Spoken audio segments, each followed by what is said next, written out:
Ele fundou a Resource há 27 anos. Hoje, com 3.000 funcionários, é uma das maiores integradoras do país. Eu converso hoje com Gilmar Batistella.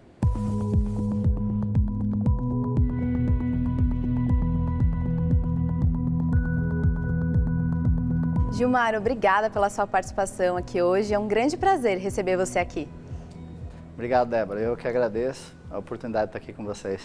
Que bom. Bom, vamos falar da sua carreira então, né? Eu queria entender um pouco como é que começou a sua trajetória de empreendedor. Foi algo pontual ou você sempre quis ter um negócio? Olha, Débora, para quem nasceu numa cidadezinha de 3.000 habitantes, morava numa fazenda e até 13 anos de idade, eu não tinha nem energia elétrica na minha casa, imagina que eu poderia ter alguma ideia de montar uma empresa ser empreendedor, tá? Então, isso aconteceu na minha vida de uma maneira muito especial, porque eu nasci numa cidade a 700 quilômetros de São Paulo e morava numa fazenda, trabalhava na roça, ajudando meu pai. E imagina que até aos 13 anos ou 15 eu não tinha acesso à informação e nem à televisão. Naquela época, imagina que teria telefone, nem telefone fixo, né? E com 17 anos eu vim para São Paulo, porque as chances da região elas se esgotaram bastante, então a maioria das pessoas que terminavam o colegial ali iriam procurar oportunidade em outros lugares. E eu vim para São Paulo determinada a fazer engenharia, e eu não tive condições de fazer engenharia, porque era um curso muito caro, e eu teria que me dedicar durante o dia, e eu teria que trabalhar para me sustentar. Então eu parti para fazer matemática e eu eu me formei, né, sou bacharel em matemática e durante o curso eu tive o contato com tecnologia.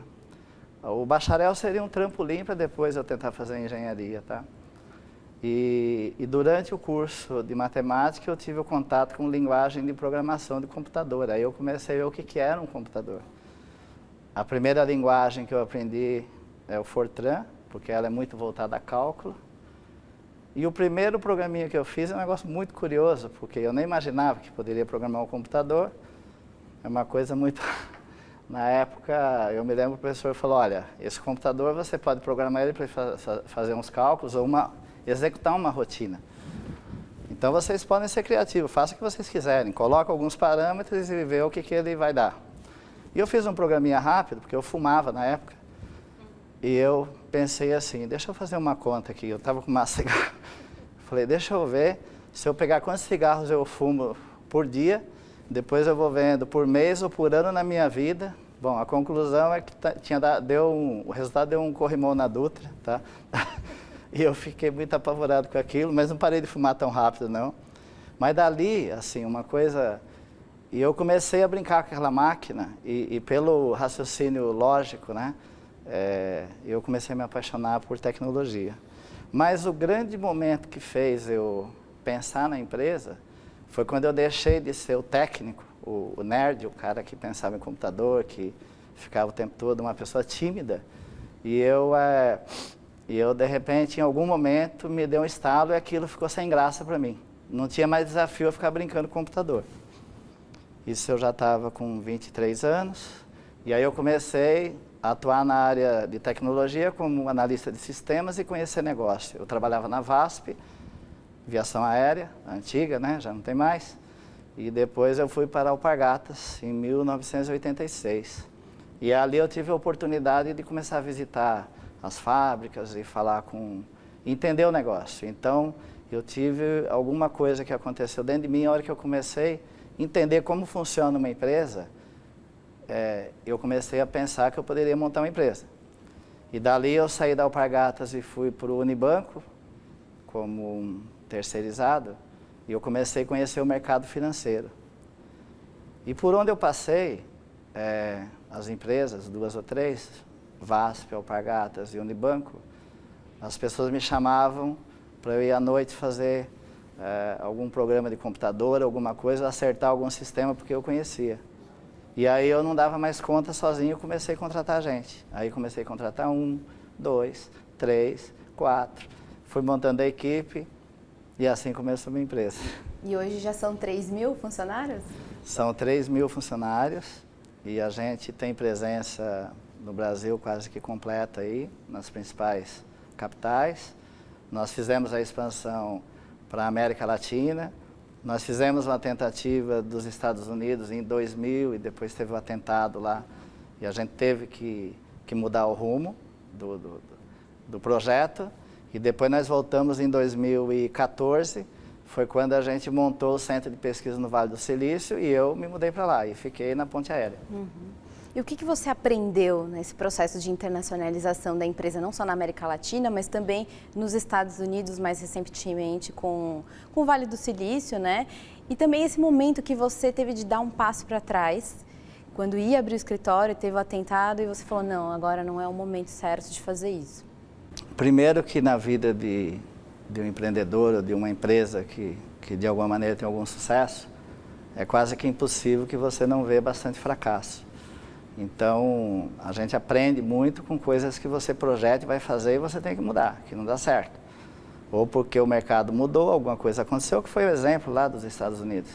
Eu tinha investido tempo, 1 ano, 15 dias lá, 15 dias aqui, tinha prospectado um monte de clientes, tinha já selecionado uns 100 profissionais aqui e derrubaram as torres. E aquilo ali foi um dos exemplos que tinha investido dinheiro e teve que mudar o plano.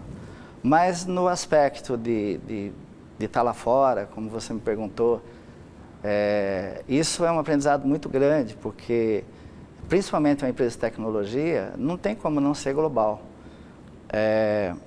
O Brasil é um país com muita oportunidade, rico, tem muita coisa para ser feita aqui, mas na medida em que você, além de você ter o conhecimento aqui, você vive outras culturas, você entende como funciona um pouco lá os americanos ou outras culturas e principalmente o mindset lá do Vale do Silício, da inovação, isso fez uma diferença muito grande para a empresa. Para você ter uma ideia, hoje nós já somos assim, muito mais de 50% digital, uma empresa de 3.000 funcionários, com mais de 400 milhões de faturamento, uma das maiores do país. E o que a gente quer realmente é ver sempre o que tem de melhor, de solução tecnologia para mudar o negócio do nosso cliente. Então o nosso foco é olhar o cliente, o que ele está fazendo e ajudar ele no negócio dele, através da tecnologia. Já que você citou essa parte de tecnologia, depois eu vou explorar um pouco mais a questão da ponte aérea com Miami, né? Mas nesse lado de tecnologia, qual é a sua relação com a tecnologia hoje? Eu não tenho, logicamente, a habilidade para ficar arrumando um computador ou qualquer coisa, mas o que me dá um diferencial, porque se eu fosse isso, eu estaria fazendo isso. Eu seria o meu empregado. Bom, eu acho que eu consigo ter um conhecimento bom, até pela minha formação, mas a combinação melhor que eu acho que dá nisso é o que eu aprendi a desenvolver lidando com pessoas. Então, acho que o grande diferencial aí é unir, ver o potencial de cada pessoa, aproveitar o que ela tem de melhor, colocá-la no lugar certo e valorizar, respeitar essas pessoas e dali a coisa vai. Nesse tempo que você passa, né, no Brasil, Estados Unidos, você leva muito conhecimento daqui para lá, de lá para cá também, né? Você acha que isso é fundamental para qualquer profissional, ter uma experiência internacional? Eu vejo que os profissionais que têm essa experiência, que tiveram, eles se diferenciam, de verdade. Eu consigo ver claramente isso hoje. Pessoas com muito talento aqui no Brasil, na minha empresa, que você encontra, e eu fico pensando, se essa pessoa tivesse uma oportunidade de viver um pouquinho lá fora, entender, eu voaria, sabe? O que você aprendeu de mais efetivo nessas andanças daqui? A respeitar as culturas, a quebrar paradigmas de coisas que você acha que é daquele jeito e não é. Por exemplo, o julgamento, né? Você vai no Vale do Silício, eu vou te dar uma experiência, a gente estava fazendo um tour com alguns clientes, e eu estava com uma responsabilidade grande com clientes de grande porte ali e ia com uma apresentação num laboratório lá, num centro de inovação. E chegou a pessoa para apresentar, era um indiano, estava com uma calça jeans, uma camiseta com uma mochilinha nas costas. Eu falei, é esse aí que vai apresentar? Vai. Eu fiquei bem pertinho. Ele começou a falar, eu falei, não, eu tenho que parar, você. Porque é isso que você mais aprende. As pessoas, elas têm um tesouro, sabe, por dentro, que a primeira coisa que você aprende, olha, observe bem que não é você olhando ou julgando que você tenha a razão daquilo que você está falando. Uhum. É a primeira impressão que não fica, né? Que não deve ficar.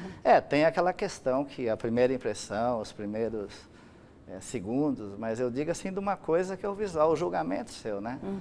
E você faz talvez porque você viveu só aqui, aquela cultura lá, o brasileiro sempre tudo arrumadinho, um cara para se apresentar ele ia de terno, de gravata, só um exemplo. Agora, a Resource tem 27 anos, comemorou recentemente esse aniversário. Nesses anos todos, naturalmente, a empresa teve altos e baixos e tudo mais. O que você aprendeu como líder nessas fases altas e baixas e até motivar o time nos momentos que não estão tão legais? Uhum.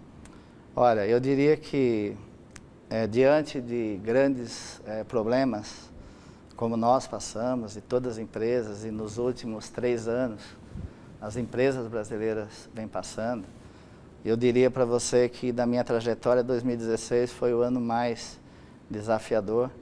E como líder, na hora que... O exemplo talvez é como se você estivesse pilotando um grande avião, alguma coisa assim, que você está com todo mundo ali e você é responsável por tomar a decisão final. Porque você está numa crise, você está numa turbulência, o que você vai fazer. Então, eu me inspiro muito nas pessoas, tá? Você trabalhar com gente boa, gente bem intencionada, no momento desse faz muita diferença. Porque as pessoas se superam. E quando você junta um time, você não sabe exatamente o que você vai fazer, e você colhe desse time uma visão comum, a chance de sucesso era muito grande. E eu fiz muito isso na maioria dos momentos que a empresa teve de turbulência. Então, como líder, primeiro que eu sempre achei assim, cada pessoa que tem um poço sem fundo de conhecimento, e cabe ao líder identificar isso daí e motivar essa pessoa. Não dá para, em nenhum momento, você dizer que alguém é mais inteligente ou mais burro. Eu, sinceramente, as pessoas, elas sabem fazer aquilo ou não sabem fazer.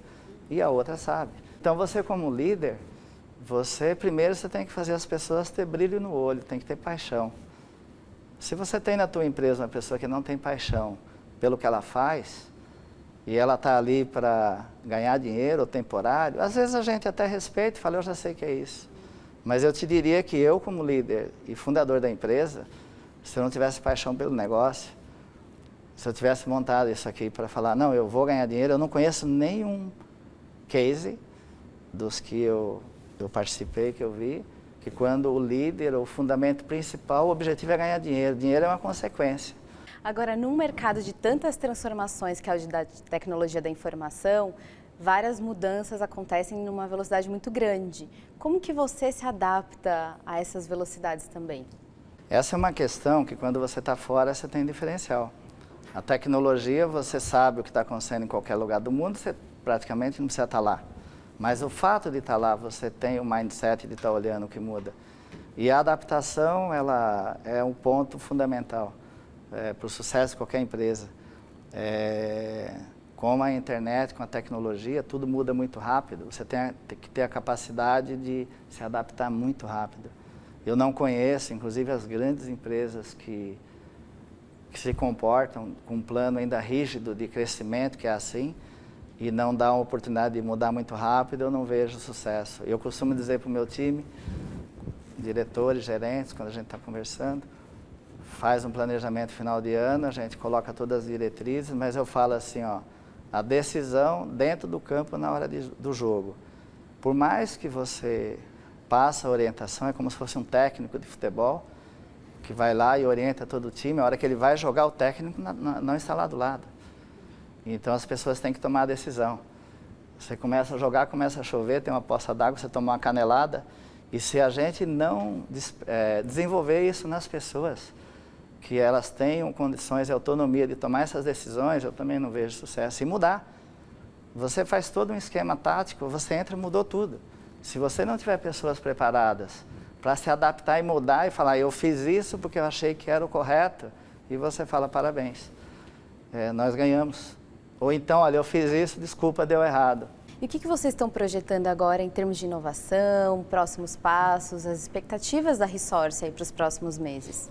Nós somos assim, uma integradora que eu acho que, pelo tamanho que nós temos, a gente consegue ser muito mais da metade digital. Qual é o nosso diferencial em relação a uma empresa menor, que ela é só digital? Apesar dessa empresa fazer bem, a gente faz isso bem também, só que eu atendo grandes clientes, eu faço isso e complemento com todo o meu conhecimento de legado e conhecimento do negócio. E o que nós estamos preparando já há algum tempo, tá? Ser digital, todo mundo é digital hoje, não é mais diferencial. O que faz a diferença? Primeiro é você respeitar a sua visão. O que a sua empresa quer fazer? A minha empresa, ela quer ajudar o cliente, pelas indústrias, pelo segmento de negócio, trazer o que tem de melhor para ele.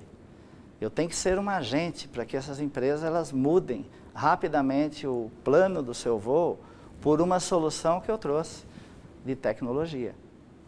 Hoje em dia, não se fica mais inventando a roda, não dá mais tempo. Não tem mais projetos de longo prazo, não dá tempo. Você começa a ter que mudar. Então, o que a gente já vem fazendo e preparando a empresa? Soluções de tecnologia, utilizando fornecedores de qualquer lugar do mundo, os maiores. A gente compõe a solução de negócio e entrega para o cliente. O que eu estou fazendo, eu preciso organizar isso daí de uma maneira muito melhor, para que por indústria eu consiga fazer mais com menos. O Brasil é típico de um país que tem um índice de improdutividade muito grande. A relação dos Estados Unidos é 5:1. Porque não está implantado dentro das empresas essa cultura de standard, né? De você fazer um padrão e é isso que eu acho que vai mudar o cenário. É assim que nós estamos preparados para fazer o melhor para o nosso cliente e sempre motivar e respeitar os nossos funcionários. Esses dois pilares são os valores da empresa. O pilar de inovação, nós temos gente irrequieta, pesquisando tecnologia em qualquer lugar do mundo. No Vale do Silício, nós temos o time que está olhando tudo o que está acontecendo. Então, o cliente ele precisa me ver cada vez mais como uma empresa parceira que aportou uma solução de negócio. Se você olhar os grandes bancos, também eles vêm se modificando bastante, que é onde a gente atua muito, e eles não têm mais tempo de ficar fazendo da maneira que era antes, fazendo tudo de novo. Então, empresas como a minha, que têm a capacidade de trazer o que tem de melhor por indústria, com uma aproximação com as startups, que é o que nós estamos fazendo. A gente não tem divulgado isso muito, mas logo em breve o mercado vai ver muito mais e vai perceber o que nós estamos fazendo. Agora, para finalizar a entrevista, eu sempre pergunto ao final se o executivo tem algum livro, alguma indicação, recomendação de leitura recente que tenha contribuído de alguma forma para a sua liderança ou que tenha trazido algum aprendizado. Você tem algum nesse sentido? Eu me desafiei, como eu te disse, em algum momento da minha vida, quando eu comecei a empresa, a conhecer pessoas e lidar com pessoas e ajudar as pessoas. Então, tudo que tem de livro, de conteúdo, que me ajuda a entender comportamento humano, eu leio. Isso me atrai. Eu estou dentro do avião, essas coisas, e eu fiz isso sempre o tempo todo. Tem um livro que marcou bastante, que eu li e que eu nunca esqueço, que é o Profecia Celestina, que ele mostra os 9 mandamentos da humanidade. Impressionante como que eu me identifiquei, né, com aquilo ali. Eu li ele em português na época. Para você ter ideia, estou lendo ele em inglês de novo. Ultimamente eu só leio os livros mais em inglês, até para aperfeiçoar. E é esse tipo de livro que eu me identifico. Esse me marcou muito. Mas é importante ler o livro de novo, porque às vezes a gente está em outra fase da vida e aprende outra coisa, né? Perfeito. Ótimo. Bom, Gilmar, mais uma vez, obrigada pela sua participação. Foi um prazer receber você aqui. Eu que agradeço a oportunidade. Obrigado. E eu acabei de conversar com o Gilmar Batistella, fundador e CEO da Resource. Se você gostou desse vídeo, se inscreva no nosso canal, curta e comenta. Obrigada e até a próxima!